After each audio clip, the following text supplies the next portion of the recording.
एक बार की बात है। पहाड़ियों और हरी भरी हरियाली के बीच बसे एक अनोखे गांव में लियाम नाम का एक युवा लड़का रहता था।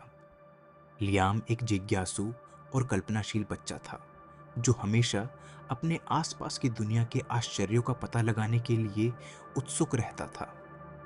हालांकि अपनी साहसिक भावना के बावजूद लियाम अक्सर खुद को आत्मसंदेह और असुरक्षा से ग्रस्त पाता था।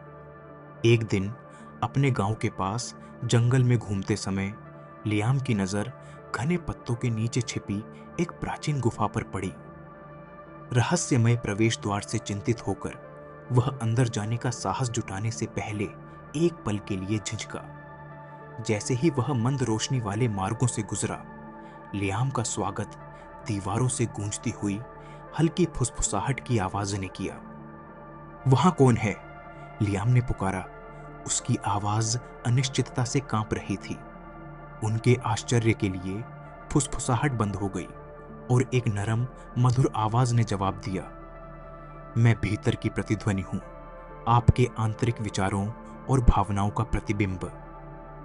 आवाज के महत्व को महसूस करते ही लियाम का दिल तेजी से धड़कने लगा। क्या ऐसा हो सकता है कि गुफा के भीतर की गूंज उसके अपने विचारों की अभिव्यक्ति थी? उत्सुक और थोड़ा घबराए हुए उसने इस रहस्यमय उपस्थिति के साथ बातचीत में शामिल होने का फैसला किया। आपका क्या मतलब है, भीतर की प्रतिध्वनि? लियाम ने पूछा। उसकी जिज्ञासा बढ़ी। आवाज ने धीरे से उत्तर दिया, मैं आपकी आत्मचर्चा का प्रतिबिंब हूं, वे शब्द जो आप संदेह और भय के क्षणों में खुद से कहते हैं। लियाम ने इस रहस्योद्घाटन के निहितार्थ पर विचार करते हुए अपनी भौहें सिकोड़ ली। वह हमेशा खुद पर संदेह करने की अपनी प्रवृत्ति से अवगत था, लेकिन उसने कभी भी अपने आंतरिक संवाद की शक्ति को नहीं समझा था।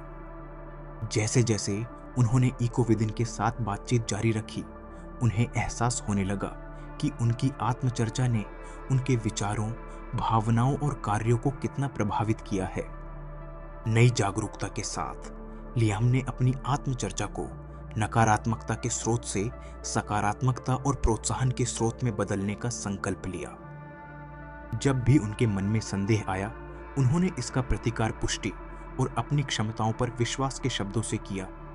धीरे धीरे लेकिन निश्चित रूप से उन्होंने अपनी मानसिकता में गहरा बदलाव देखा, क्योंकि आशावाद ने निराशावाद की जगह ले ली और आत्मविश्वास ने असुरक्षा की जगह ले ली।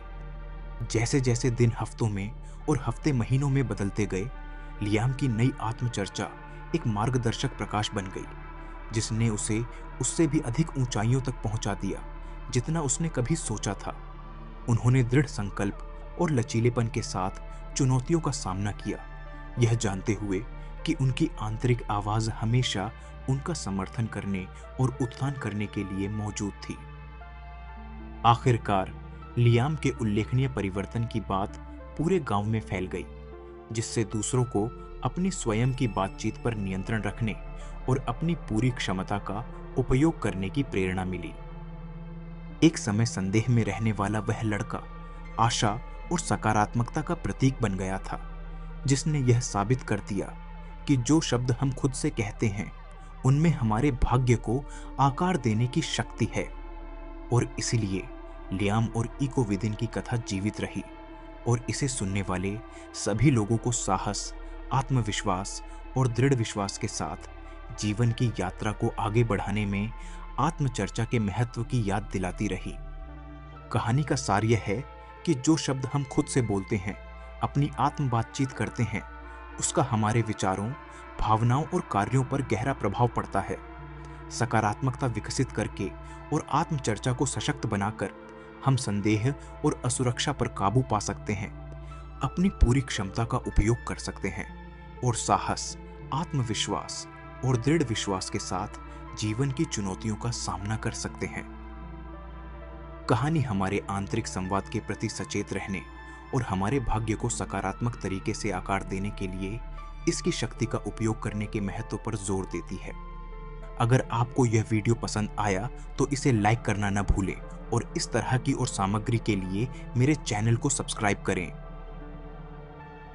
मैं वास्तव में इसकी सराहना करूंगा, यदि आप उस लाइक बटन को दबा सकें और मेरे चैनल को सब्सक्राइब कर सकें, इससे मुझे और मेरे काम को समर्थन मिलता है।